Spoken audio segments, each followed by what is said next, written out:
Berarti kalau ikut skenario itu ya, ada kemungkinan polisi sudah tahu dari awal itu di sana. Oh, sudah tahu dari awal, sejak tahun 2024, sejak dikuntit itu kan sudah tahu. Kenapa baru saat kemarin itu baru tang itu? Karena tarik-menariknya, kemudian proses pembuktian, proses penghambatan, dan sebagainya. Iya kan?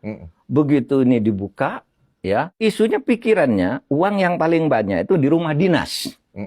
Maka di sana dijaga tentara. Iya.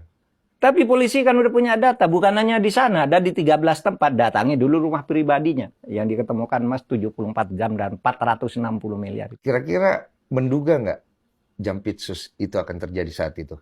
Kayaknya nggak menduga, karena di situ nggak dijaga. Dia nggak prediksi itu ya?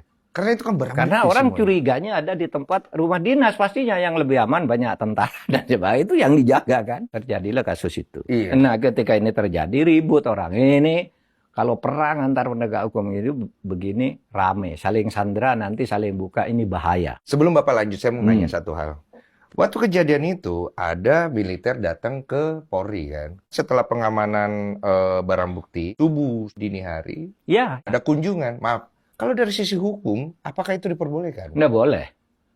Keperluannya apa ke sana? Itu pun sampai sekarang tidak dijelaskan. Untuk apa militer ada di situ? Dan ada nama-namanya, ada pangkatnya siapa yang datang. Konon, ini konon, ada dua keinginan. Satu, kasus ini ditutup, tidak bisa terbukti. Konon. Sehingga yang ditahan itu, yang sudah ditahan karena sudah diperiksa, Don Rito itu mau dibebaskan sehingga hilang jejak. Tapi polisi membentengi juga dengan Brimob. Sehingga akhirnya tidak jadi berita, yaitu kunjungan biasa kan begitu. Nah, sesudah itu gimana cara menyelamatkan Febri ini? Muncullah operasi mendekati istana. Agar istana ini minta Kejaksaan Agung yang menangani. Gitu. Dan tentu sudah saling tekan kan.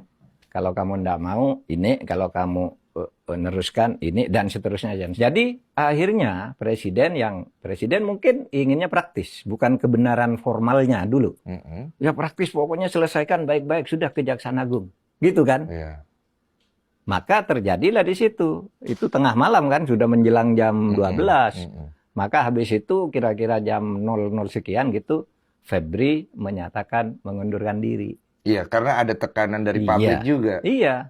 Jadi baru mengundurkan diri, tapi sudah dapat jaminan waktu itu. Iya, bahwa dia tidak akan, pokoknya saya mau mengundurkan diri, tapi jangan saya kena. Jangan gitu. tersangka. Akan saya buka semua gitu. Tapi polisi kan juga enggak membiarkan ini kan.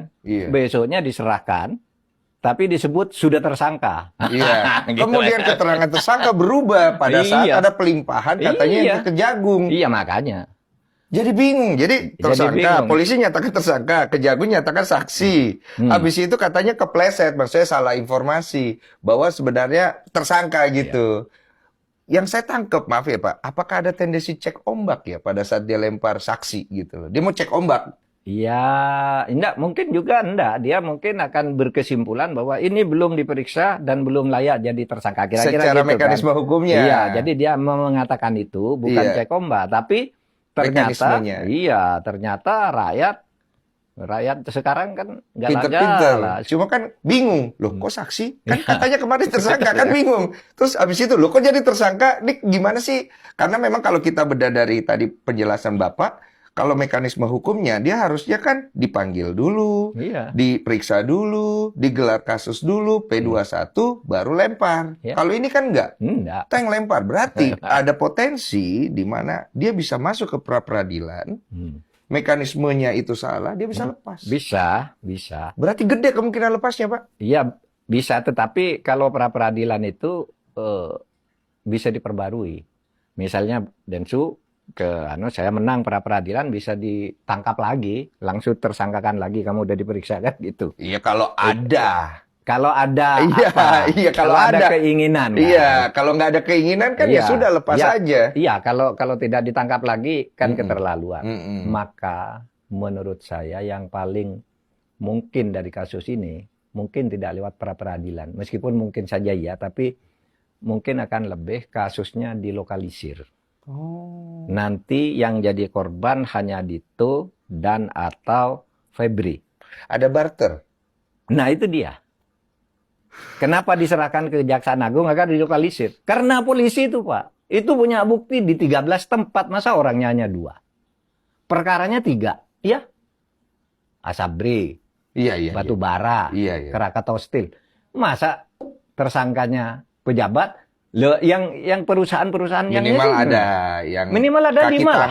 Minimal ada 5 lah. Kan ada 3 kan? Iya. Padahal ketemu di 13 tempat. Jadi nampaknya mau dilokalisir ke situ. Kekhawatiran kita, skenario pertama menang di pengadilan, tapi mungkin tidak dilakukan karena itu bisa langsung ditersangkakan lagi. Yang kedua dilokalisir ke 2 orang. Yang ketiga diambangkan saja.